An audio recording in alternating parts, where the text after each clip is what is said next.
नमस्कार, मैं हूं समीक्षा और आप देख रहे हैं न्यूज पोर्टल यूके।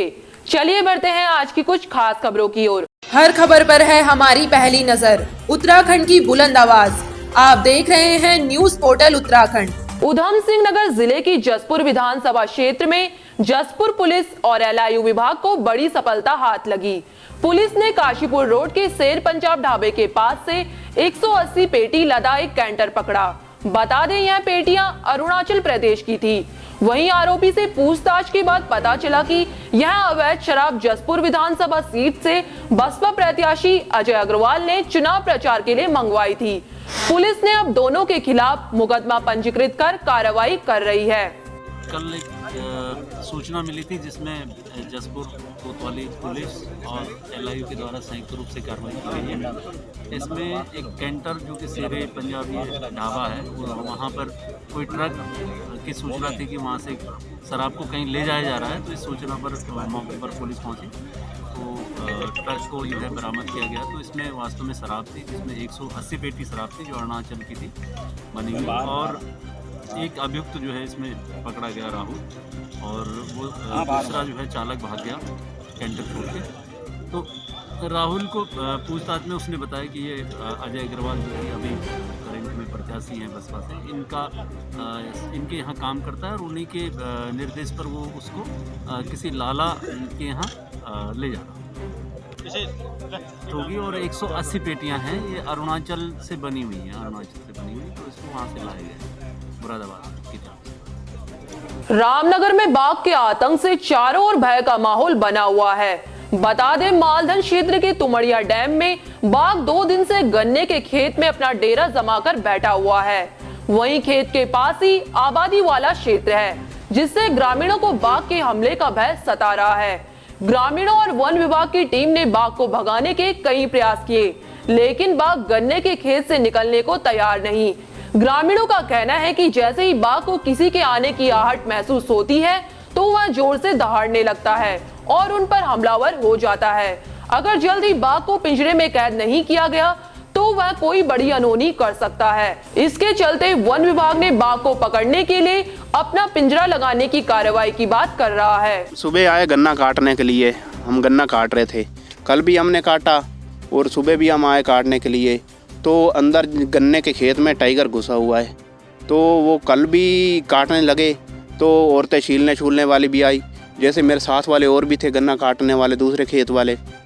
तो वो जैसे काटने के लिए लगे तो वो अंदर से बहुत ज़ोर से दहाड़ रहा था। और आगे थोड़ा आया, फिर वो पीछे हट गया, फिर आगे आया, फिर सभी वहाँ से चले गए। फिर उसके बाद स्टाफ वाले आए तो वो रुके रहे, उन्होंने मना कर दी भी मत काटो गन्ना। तो हम चले गए अपने घर। फिर आज सुबह की बात है, आज सुबह फिर हम आए गन्ना काटने के लिए।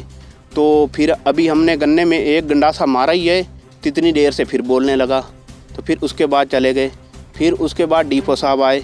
डीपो साहब केवल सिर्फ 5 मिनट के लिए रुके। कल से हम यहाँ पर हम लोग यहाँ पर आए हुए हैं। गन्ने खेत में यहाँ पर आवाज़ आ रही है, कभी कभी आती है।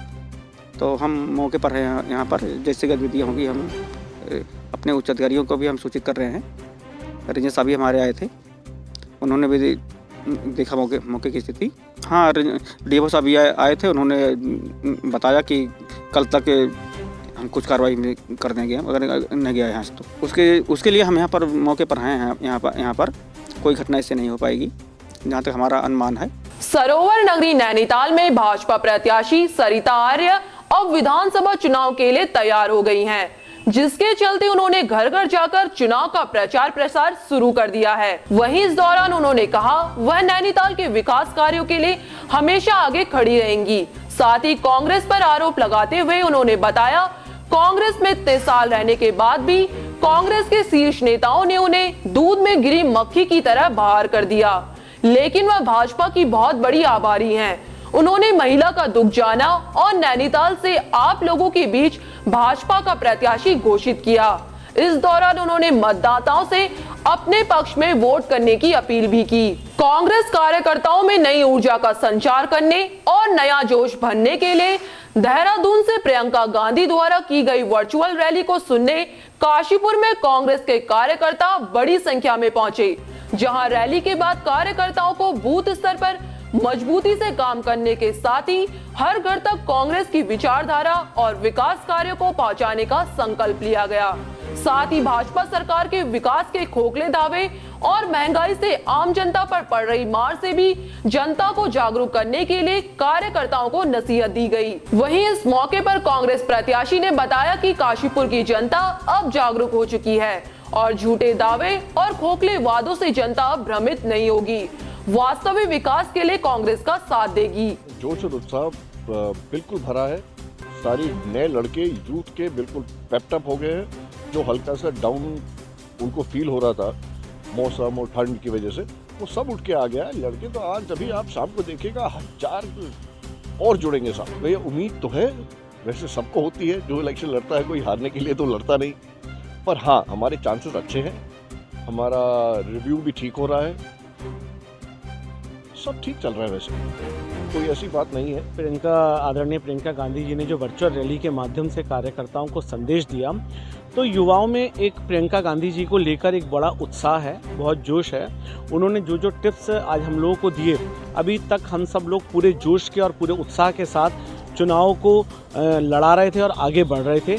लेकिन मुझे लगता है प्रियंका गांधी जी के उद्घोषण से, प्रियंका गांधी जी के टिप्स से अब कार्यकर्ताओं में एक और नया जोश बढ़ा है, जिससे कि हम कल से और ज़्यादा उत्साह और जोश के साथ इस चुनाव को आगे बढ़ाएंगे, जिससे कि हमारे प्रत्याशी श्री नरेंद्र चंद्र सिंह जी की जीत एक भारी बहुमतों के साथ सुनिश्चित हो।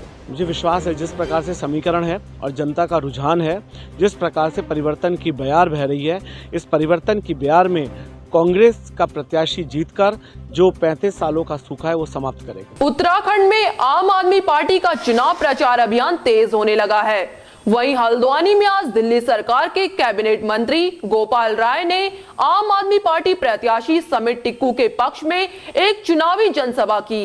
इस दौरान उन्होंने कांग्रेस और भाजपा पर जमकर निशाना साधा।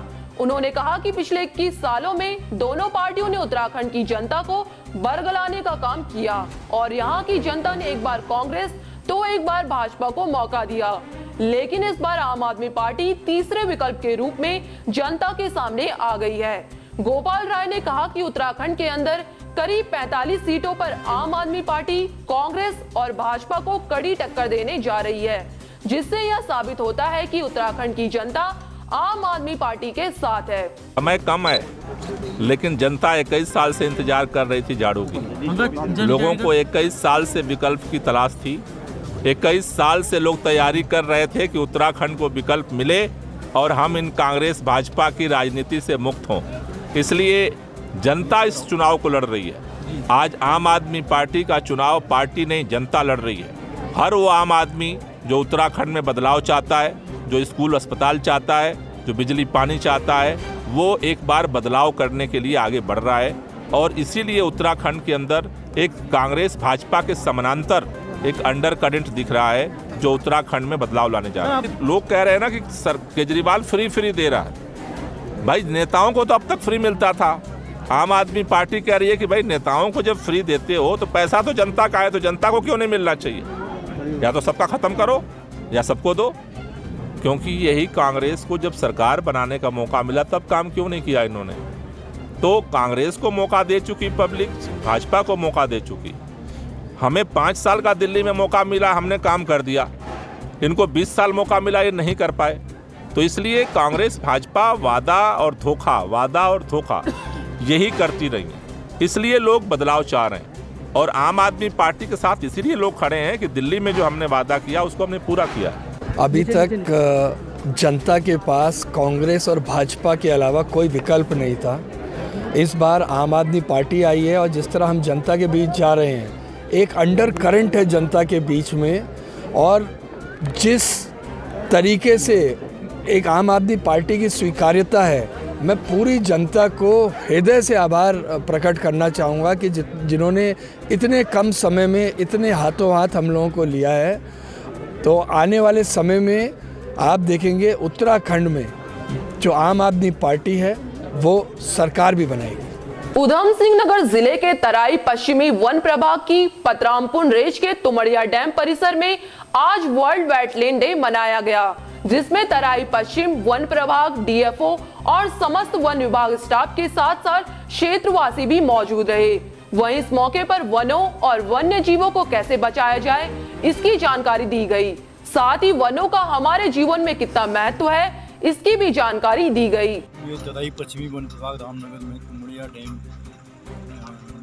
के परिसर में विश्व आर्द्र दिवस वर्ल्ड वेटलैंड डे का आयोजन किया गया है। इसको आयोजन करने का उद्देश्य यह है कि जो ये हमारे वेटलैंड है एक अपना यूनिक इकोसिस्टम बनाते हैं। यहाँ पर जलीय और स्थलीय दोनों तरह के प्राणी पाए जाते हैं, उनके लिए हैबिटेट उपलब्ध रहता है। तो हमारा ये कर्तव्य है वन विभाग और जनता का कि आपस में जन सहभागिता से इसको बचाए रखें और इसके ऐसा कोई कार्य न करें कि उनके जो हैबिटेट है उसको डिस्टर्ब हो। इसके संरक्षण न करने पर जो हमारी फूड चेन है वो डिस्टर्ब हो सकती है और इसके कई काफ़ी दुष्परिणाम हो सकते हैं। कांग्रेस कार्यकर्ताओं में नई ऊर्जा का संचार करने और नया जोश भरने के लिए देहरादून से प्रियंका गांधी ने वर्चुअल रैली की। वहीं वर्चुअल रैली को सुनने पहुंचे कांग्रेस प्रत्याशी सुमित हृदय से हमारे संवाददाता पंकज अग्रवाल ने की खास बातचीत। देखिए हमारी खास रिपोर्ट। विधानसभा चुनाव नजदीक आ चुके हैं। 14 फरवरी को उत्तराखंड में चुनाव होने जा रहा है। अब देखते हैं कि कितनी जोरों शोरों से कांग्रेस सीट को जीतती है, जिसमें 5 साल कई सालों से इसमें कांग्रेस का कब्जा रहा है। डॉक्टर इंद्र देवी का कब्जा रहा है सीट में। अब आज उनके पुत्र सुमित हृदय को टिकट मिला है। तो आइए हम उनसे बात करते हैं कि किस तरह की तैयारियां चल रही है चुनाव को लेके और वो किस मुद्दों को लेकर जनता के बीच में जाएंगे कि जिनसे उनको सहयोग मिले और आशीर्वाद मिले।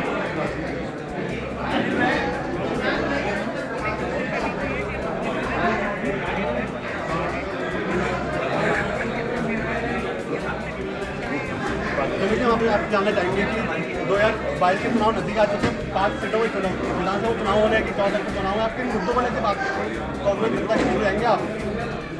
कांग्रेस ने जो लड़ाई लड़ी है इन 5 वर्षों में जनता की, आज जनता उसे सराह रही है। कांग्रेस की पूर्ववर्ती सरकारों ने जो अच्छे कार्य करे जनता उन्हें याद कर रही। और डबल इंजन का जो झूठा नारा दिया गया था, जिस प्रकार से धरातल पर विनाश ही विनाश उनके समय पर हुआ है, विकास का जो पहिया है वो थमसा गया है, न्यायिक आर्थिक सामाजिक व्यवस्थाएं ध्वस्त हो चुकी हैं। इन सारी व्यवस्थाओं को पटरी में लाने के कांग्रेस की एक मजबूत सरकार बनाने के लिए भारी परिवर्तन की रहे इस पूरे प्रदेश में चल रही है और बस इस परिवर्तन का सब हिस्सा बने। मैं उनको आमंत्रित करता हूँ आपके माध्यम से। तो मुझे कहा जाता है कि मोहनलाल खट्टर आए थे मुख्यमंत्री ने कहा हम हरियाणा की तरह उत्तराखंड को बनाएंगे, उसमें आप क्या कहना चाहेंगे? जी, मोहनलाल खट्टर जी और भारतीय जनता पार्टी हरियाणा में प्रचार करने लायक नहीं बची थी जब किसान आंदोलन थे। ये पूरी दुनिया को, देश को पता है। पहले तो जो 750 किसान शहीद हुए हैं उनके घरों में जाकर भारतीय जनता पार्टी के लोगों को क्षमा मांगनी चाहिए, तब अपने नेताओं को अन्य जगह भेजना चाहिए। मोहनलाल खट्टर जी इतना ही प्रचार प्रसार कर रहे हैं, तो तराई में जाकर थोड़ा सा और कर लें, उन्हें पता लग जाएगा स्थिति क्या है भारतीय जनता पार्टी। यह था हल्द्वानी में विधायक प्रत्याशी सुमित हृदय जी के जो इंद्र जी के पुत्र हैं। तो अब देखते हैं कि किस तरह का रहेगा 2022 का चुनाव। 14 फरवरी का चुनाव किसके पक्ष में आएगा। मैं न्यूज़ पढ़ोता पंकज अपने कैमरामैन नासिर खान के साथ। विधानसभा चुनाव की तारीख नजदीक है। इसी के मद्देनजर सुरक्षा बल और पुलिस बल अब कड़ी निगरानी रख रही है। इसी कड़ी में आज खटीमा में वरिष्ठ पुलिस अधीक्षक और जिला अधिकारी उधम सिंह नगर के नेतृत्व में खटीमा में पुलिस बलों, सुरक्षा बलों, पीआरडी और होमगार्ड के जवानों ने फ्लैग मार्च किया ताकि आने वाली 14 फरवरी को जनता निष्पक्ष, स्वतंत्र, शांतिपूर्ण और भयमुक्त वातावरण में मतदान कर सके। बता दें, जिले में 4 सुपर जोन बनाए गए हैं। चुनाव के मद्देनजर जिले की फोर्स और बाहर से आई फोर्स क्षेत्र का भ्रमण कर रही है। वहीं चुनाव को शांतिपूर्ण संपन्न कराने के लिए सारी तैयारियां भी पूरी कर ली गई हैं।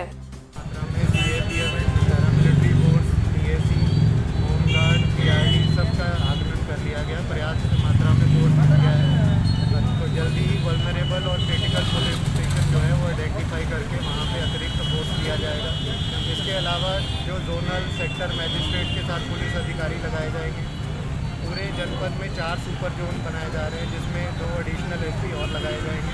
तो पर्याप्त मात्रा में फोर्स पुलिस के पास उपलब्ध है। अभी flag march, area domination voters का कॉन्फिडेंस बढ़ाने के लिए किया जा रहा है, ताकि जो कानून व्यवस्था है उस पर स्पेशली सभी SHO को बताया गया है कि कोई मेजर क्राइम जो है वो अवॉइड करना है, बेटर ड्यूटियाँ करके, बेटर प्रिवेंटिव एक्शन करके।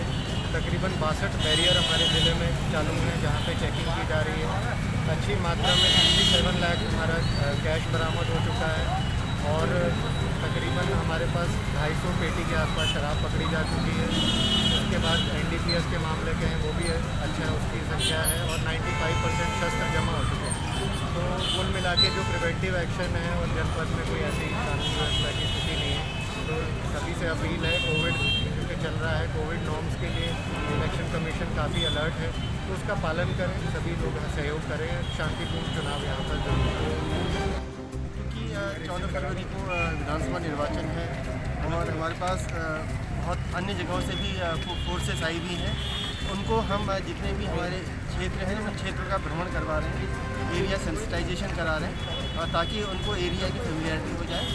उसके साथ साथ जितने भी हमारे मतदाता हैं उनको एहसास हो कि प्रशासन के पास पर्याप्त मात्रा में पुलिस बल और सुरक्षा बल मौजूद है, ताकि वो लोग स्वतंत्र निष्पक्ष निर्वाचन अपना कर पाएंगे 14 फरवरी। संवेदनशील, अति संवेदनशील और संवेदनशील जो बूथ हैं उनके लिए क्या व्यवस्था की गई है? इस बार जो हमने बूथ कैटेगराइज किए हैं वो हमने वल्नरेबल और क्रिटिकल किए हैं।